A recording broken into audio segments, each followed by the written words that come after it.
Bonjour à toutes et tous et bienvenue dans ce nouvel épisode de Fact Checking. Aujourd'hui, on va s'intéresser à un sujet au centre des préoccupations, la sécurité.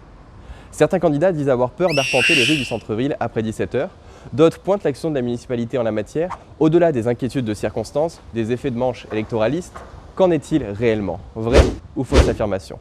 Allons vérifier.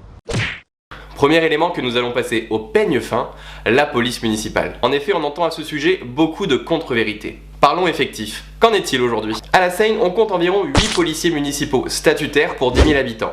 C'est 31% de plus que la moyenne nationale pour les villes de plus de 50 000 habitants. En comparaison, à Toulon, il n'y en a qu'environ 6 pour 10 000 habitants et seulement 5 à Marseille. Ces agents sont présents 7 jours sur 7, de 6h à minuit et jusqu'à 2h du matin pendant la période estivale, avec des équipes doublées le week-end. En complémentarité de ces moyens humains, il y a aussi des moyens matériels mis à leur disposition, comme un ensemble de caméras de surveillance. Il y en a 120 à la Seine.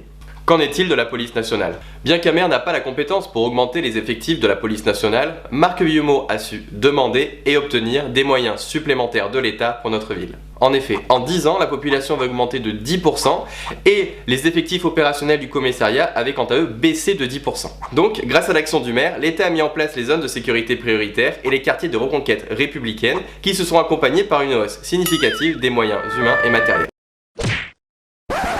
La sanction, c'est la dernière étape d'une longue chaîne, car la meilleure réponse répressive est celle qui n'a pas lieu d'être. C'est pourquoi la municipalité a fait de la prévention et de la médiation une priorité. Premièrement, en mettant en place des services éducatifs enfance, jeunesse, sur tous les quartiers de la ville qui n'existaient pas auparavant.